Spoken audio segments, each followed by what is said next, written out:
जब बाप मजदूरी करके लाता है ना शाम को, मजदूरी करके, मैंने बहुत सारे लोग देखे हैं रक्षा चलाते हैं तो चेहरों पर धुआं पड़ा होता है, रक्षा चलाते। बहुत सारे ऐसे लोग हैं जो भैंसों का काम करते हैं तो बेचारों की एड़ियों को गोबर लगा होता है। बहुत सारे ऐसे मजदूर देखे जो किसी कारखाने में काम करते हैं तो ग्रीस स्याह रंग की कपड़ों को लगी होती है, लेकिन वो शाम को जब उसे दिहाड़ी मिलती है ना, जुमेरात को जब उसे हफ्ते के पैसे मिलते हैं तो वो पैसे लेके खुशी खुशी घर आता है। फिर वो चौक पे खड़ा होता है और फिर वो खड़ा होके वहां से किन्नों खरीदता है, आम खरीदता है, आड़ू खरीदता है, फल खरीदता है। और जब वो ला के घर में आता है वो सामान, और उसका छोटा बच्चा दस्तरखान बिछाता है और दस्तरखान पे वो धो के हाथ बैठता है, और बीवी जो इंतजार कर रही थी वो 10 दफा, ये मैंने ये देहात में माहौल देखा है, एक दफा बिस्मिल्लाह नहीं पढ़ती, वो 10 दफा बिस्मिल्लाह।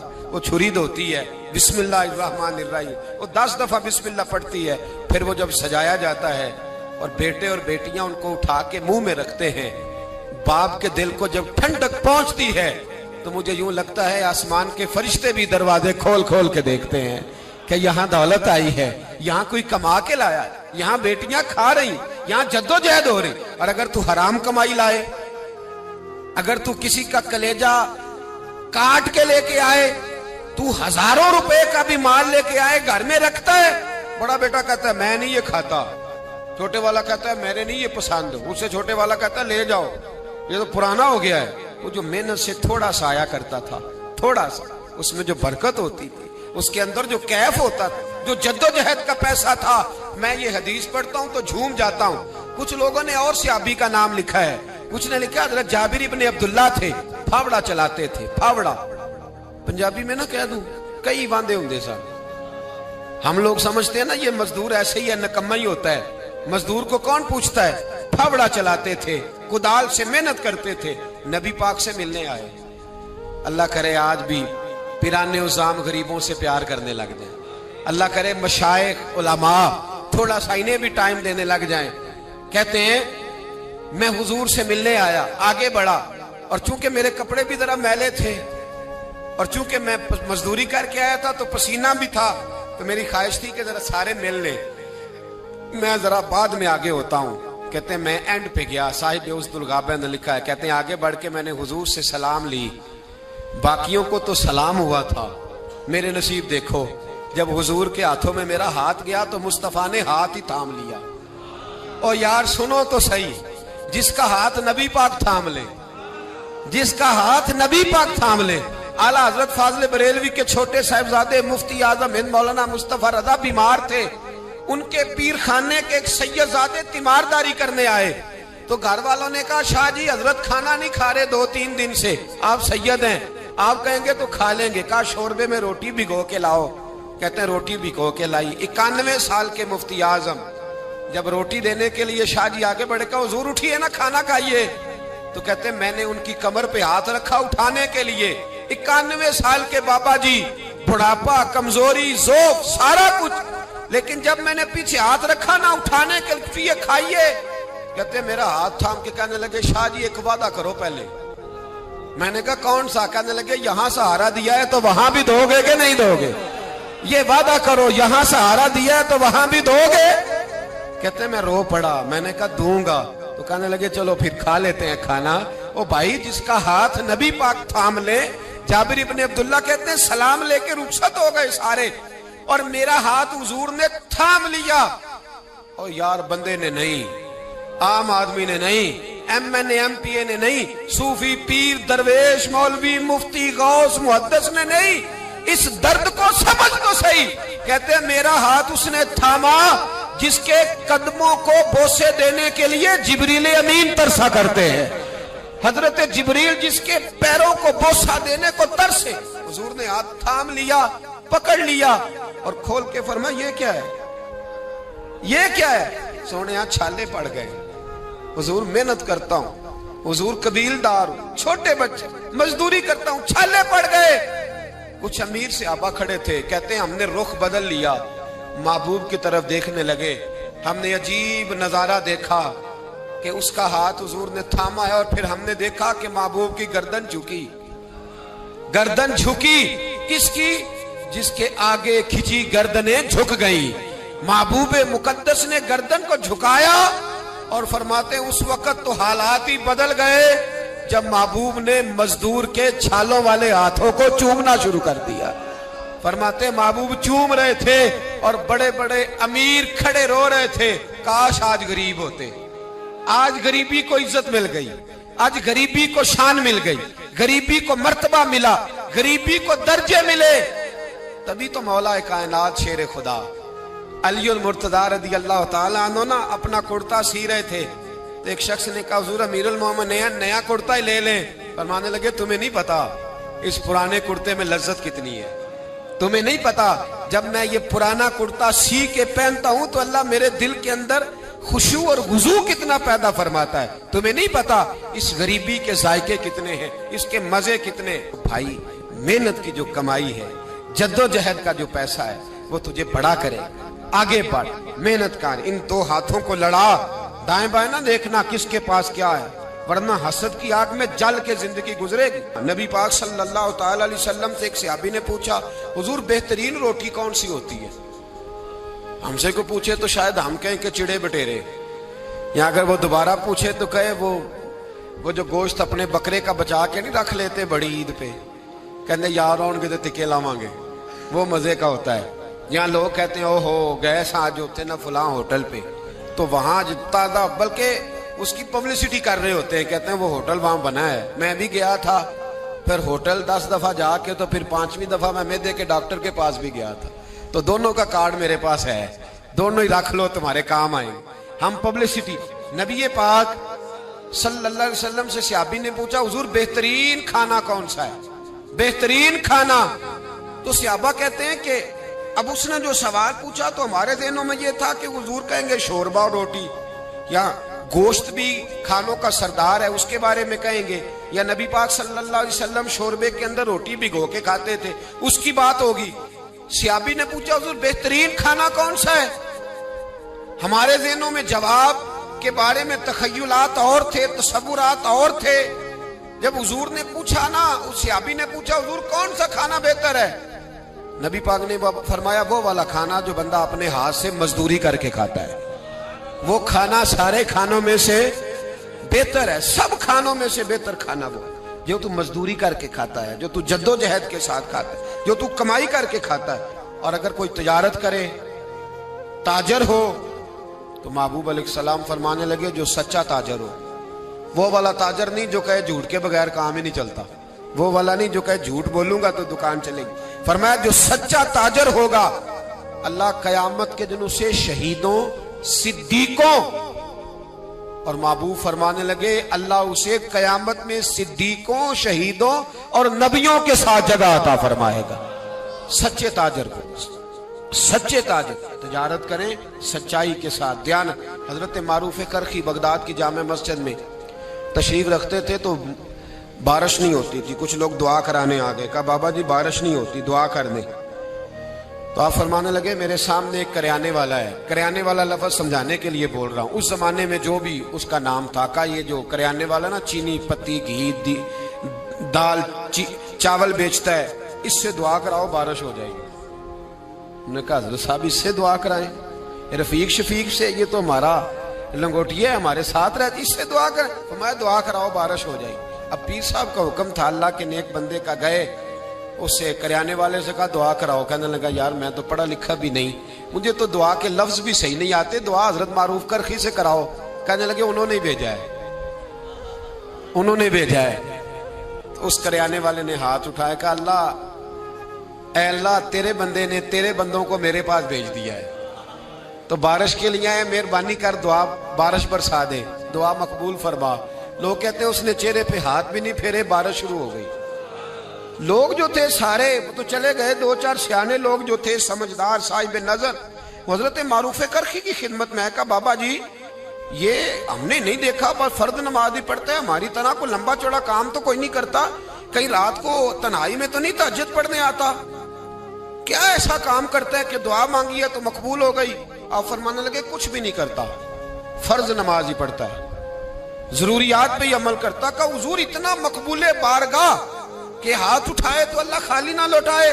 फरमाने लगे कुछ भी नहीं करता, 30 साल हो गए मुझे देखते हुए, मेरे सामने दुकान करता है, सौदा पूरा तोलता है, किसी गरीब को धोखा नहीं देता, ये अपनी जायज मुनाफा लेता है, ये अपनी खुददारी को बेचता नहीं।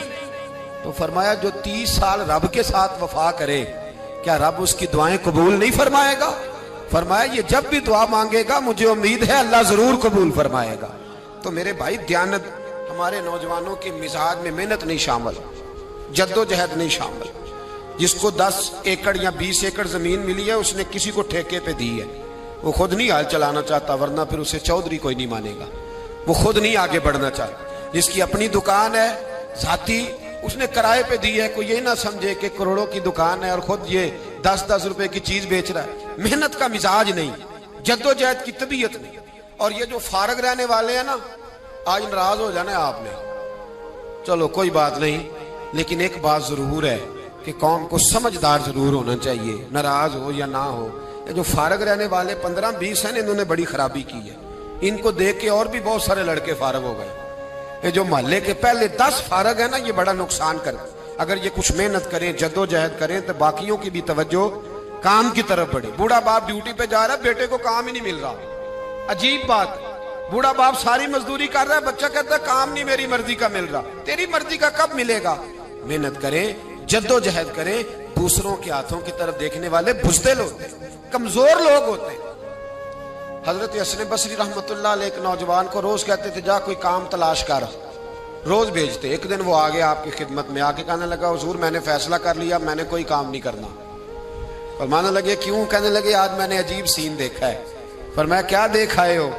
कहने लगा जी मैं जंगल में गया हूं तो मैंने देखा है एक शेर ने शिकार किया है, आधा उसने खा लिया है और आधा मुंह में पकड़ के सफर शुरू कर दिया है। एक पहाड़ी पे चढ़ गया शेर, मैं भी एक दरख्त पे चढ़ा देख रहा था। हजरत जी जब वो शेर पहाड़ी पे चढ़ा है तो वहां एक लूमड़ी बैठी थी जिसकी एक टांग भी कटी हुई थी और दोनों आंखों से नाबीना भी थी। उस शेर ने वो बचा हुआ शिकार उसके मुंह में डाला है। तो जो रब लूमड़ी के लिए खुराक का बंदोबस्त कर सकता है मेरे लिए भी करेगा, लिहाजा मैंने अब काम नहीं करना। हजरत हसन बसरी मुस्कुराए, फरमाने लगे क्या बात है तेरी, तूने किरदार दो देखे, एक शेर देखा एक लूमड़ी देखी। फरमाने लगे बेवकूफ, तूने लूमड़ी बनने का प्रोग्राम बनाया, शेर बनने का क्यों नहीं बनाया? तो लूमड़ी बनने का प्रोग्राम बनाया कि कोई कमा के लाएगा तो मैं खाऊंगा, शेर बन, शिकार कर, खा भी और खिला भी, गरीबों के पास भी लेके जा, खा भी और क्या बन। जिन्होंने मैं आना पिया फिर नहीं बोल दे, बूढ़े ही बोलते हैं बेचारे। क्या बनना है? शेर बन, शेर, खा भी और खिला भी, मेहनत कर, जद्दोजहद कर। अल्लामा इकबाल लंदन में थे तो बेटे ने खत लिखा, काबा जी जरूरत पड़ गई है, मजबूरी आ गई है, कुछ पैसे किसी से उधार ले लूं, जब आप वापस आएंगे तो लौटा दूंगा। तो इकबाल ने अपने बेटे को खत लिखा और उस खत के अंदर एक नज़म लिखी और क्या अंदाज इख्तियार किया, जावेद के नाम उस नज़म का नाम रखा। इकबाल कहने लगे दियारे इश्क में अपना मकाम पैदा कर, अब्बे के सहारे जीना अब छोड़ दे, अब वालिद को बैसाखी बना के आगे बढ़ना छोड़ दे। दियारे इश्क में अपना मकाम पैदा कर, नया जमाना नए सुबह शाम पैदा कर। खुदा अगर दिले फितरते शनास करे अता तुझको, सुकूते लालाओ गुल से कलाम पैदा कर। और मेरा तरीक अमीरी नहीं फकीरी है, मेरा तरीक अमीरी नहीं फकीरी है, खुद ही न बेच गरीबी में नाम पैदा कर, खुद ही न बेच गरीबी में नाम पैदा कर। पता तो तब है ना कि जब तू गरीब हो फिर कुछ करके दिखाए, जब तू कमजोर घराने से उठे फिर तू कुछ करके दिखाए। अब्बे का सजादा नशीन बनना आसान, अब्बे की फैक्ट्री वाली कुर्सी पे बैठ जाना आसान, लेकिन तू तो बता ना, तेरे अंदर भी कोई खूबी है भाई के नहीं? बता, ये तो कमजोर लोग होते। मेरा तरीक अमीरी नहीं फकीरी है, खुद ही न बेच गरीबी में नाम पैदा कर। ये दुनिया में कोई पेशा बुरा नहीं। तो हजरत दाऊद लोहे का काम करते थे, लोहे का काम हजरत दाऊद को कहे बुरा लोहार को, ये हजरत दाऊद करते थे। खुद नबी पाक अलैहिस्सलाम ने बयान फरमाया। हजरत नूह अलैहिस्सलाम लकड़ी का काम करते थे। हजरत सैयदना आदम अलैहिस्सलाम खेती बाड़ी भी करते थे और कपड़ा भी बुना करते थे। अम्मा हव्वा घर के अंदर कपड़ा बुनती थी। ये पेशे बुरे हैं। हजरत इदरीस अलैहिस्सलाम कपड़े सिया करते थे, जो हमारा दर्जी काम करता है। ये पेशे बुरे हैं। एक पेशा बुरा है दुनिया में, एक पेशा, वो है किसी से मांग के खाना। बर्तन धोने वाला बुरा नहीं होता, झाड़ू देने वाला बुरा, चौकीदारा करने वाला बुरा। किसी ने पता नहीं, गालिबन नयतुल्लाह मरहूम की बात है, एक गुजरे हैं कालम निगार या कुदरतुल्लाह साहब की, कहते हैं कि मैं, किसी ने उनसे कहा कि तुम किसी से कुछ लेते नहीं, खुददारी कैसे सीखी? तो कहने लगे एक महंगे होटल में रोटी खाने गया, तो उस महंगे होटल का जो चौकीदार बाबा था ना, वो सर्दियों में इस तरह के कपड़े पहन के आया कि ठिठर रहा था, कांप रहा था। तो मैंने आगे बढ़ के कहा कि बाबा तेरे पास मोटे कपड़े कोई नहीं? कहता बेटा होते तो मैंने पहने ना होते। तो कहते मैंने कहा कि इस वक्त रात सारी तूने ड्यूटी करनी है तो इन्हीं कपड़ों में रहोगे? तो कहते हैं कि वो कहने लगा हाँ बेटे क्या बताऊं, 4 बच्चे, बूढ़ा हूं, उनकी नौकरी करनी होती है और उन 4 बच्चों में सिर्फ बेटियां हैं, बेटा है कोई नहीं मेरे पास। तो मैं तो आज चाय पीनी थी तो मेरी बीवी मुझे कह रही थी कि थोड़ी सी पत्ती और 1 कप दूध घर में पड़ा है, बच्चे सोते हैं तो आपको बना के देती हूँ। कहते मैं तो चाय इस तरह पीता हूँ जिस तरह दवाई पी जाती है। तो मैं ना वो थोड़ी सी, सब रोगां दा रोग मोहम्मद जिसका नाम गरीबी, तो मैंने वो चाय मेरी बीवी बना के लाइया। तो मैंने कहा भली माना तुझे भी ठंड लग रही होगी थोड़ी, तू भी पी ले। तो उसने कहा नहीं आपने सारी रात चौकीदारा करना है, आप पिए। कहते मैं पी के आ गया हूँ। कहते ऐन इशा का वक्त था, सर्दी का मौसम था, घास थी बाहर, होटल के बाबा खड़ा था। कहते मैंने ना बाबे की बात सुनी तो मैंने समझा कि इस वक्त का सबसे बड़ा सखी मैं ही हूं, और मैं लगा हूं कारून के खजाने को जूता मारने, लगा हूं मैं बहुत बड़ी सखावत करने। कहते मैंने जेब में हाथ डाला और 5 आने निकाल के बाबे को दिए। मैंने कहा बाबा ले जाओ, इकट्ठी चीनी ले जाओ। और 5 आने का बड़ा कुछ आया करता था उस जमाने में, इकट्ठी चीनी और पत्ती ले जाओ और घर में चाय पियो। कहते इतनी देर हुई तो इशा की अजान हो गई, और जब मुअज्जिन ने अजान पढ़ी और मैंने 5 आने बढ़ाए तो बाबे ने लपेट के मुझे दिए। कहने लगे मैं तो तुझे अच्छा आदमी समझा था, तूने मुझे क्या समझ लिया है? मैंने अच्छा समझ के दुखड़ा सुनाया और तू मुझे क्या समझ बैठा? ये आरज़ुए करम और मैं आपसे करूं? ये भीख उसको दीजिए जिसका खुदा ना हो, ये भीख उसको दीजिए जिसका खुदा ना हो। कहा जा रख अपने पैसे। और कहते हैं फिर मैंने उस बाबे को देखा, उसने जूते उतारे और ठंडी घास पे उसने अल्लाह अकबर कह के नमाज की नीयत बांधी। और कहते हैं जब वो सजदे में गया तो मैं महवे हैरत था, और जब बाबा अत्ताहियात पे बैठा तो मैं रो रहा था। मेरा दोस्त कहने लगा क्या हुआ? मैंने कहा आज मुझे समझ में आया है, इय्याका नअबुदु व इय्याका नस्तईन। आज बात समझ में आई है, आज समझ में आया, इय्याका नअबुदु व इय्याका, ये आज मसला समझ में आया है। कहते हैं उस बुजुर्ग ने सलाम फेरा और कहने लगा तू अभी गया नहीं? मैंने कहा बाबा मैं तेरे जलवे देख रहा हूँ, मेरा तोहफा कबूल क्यों नहीं किया? तो कहते हैं बाबा रो पड़ा। कहने लगा बेटा अगर 5-5 आने मांग के खाने होते तो मैं रात को सर्दियों में मजदूरियां ना करता, अपने पैसे घर ले जा। मेरा रब मुझे मेहनत के साथ इतना देता है कि मैं बेटियां भी पाल लेता हूं और रोटी खा के सोता हूं। तो जब मुझे अल्लाह ने मोहताज नहीं किया तो मैं मोहताजी क्यों दिखाता फिर? कहते मैं सारी जिंदगी उसको दुआएं देता रहा, खुदारा, खुददार बनो, खुददार बनो, खुददार बनो। जब कोई मेहनत करता है ना, मेहनत, तो अल्लाह उसकी जाया नहीं करता। हमारा हाल ये है कि हमें हर चीज काफिर बना के देता है, हर चीज। किधर गए हमारे नौजवान, किधर गई उनकी शौरी ताकतें? वो कब इस मैदान में उतरेंगे, कब जद्दोजहद करेंगे, कब वो निकलेंगे, सामने आएंगे? अपने अंदर हिम्मत पैदा करें, ताकत पैदा करें अपने अंदर। मुझे एक साहब एक दफा कहने इतने लंबे सफर किस तरह करते हैं? मैंने कहा मेरे साथ गाड़ी में बैठो तो मैं बताता हूँ कैसे करते हैं। ये करने से पता चलता है। मोहब्बत को समझना है तो ना से खुद मोहब्बत कर, किनारे से कभी अंदाज आए तूफान नहीं होता। हमारे साथ चल, तुझे बताते हैं ये काम कैसे होता है। कोई काम भी बगैर मेहनत के नामी, कोई बगैर मुशक्कत नहीं हुआ। 100 बार जब अकीक कटा तब जाकर नगी हुआ। मेहनत का मिजाज बनाएं, कभी किसी की तरफ ना देखें। बड़ा भाई क्यों ना हो, वालिदी क्यों ना हो, सहारे ना तलाश करें। जो बैसाखियों पे चलते हैं उनकी या तो टांगे कटी होती हैं या बुजदिल होते हैं। बैसाखियां ना तलाश करो, सहारे ढूंढो ना, सहारे बनने की कोशिश करो। कभी जिंदगी में अपना हाथ ना फैलाओ, जिसका एक दफा फैल जाता है दोबारा वापस नहीं आता। मैंने कहा एक पेशा बुरा है, वो है मांगना।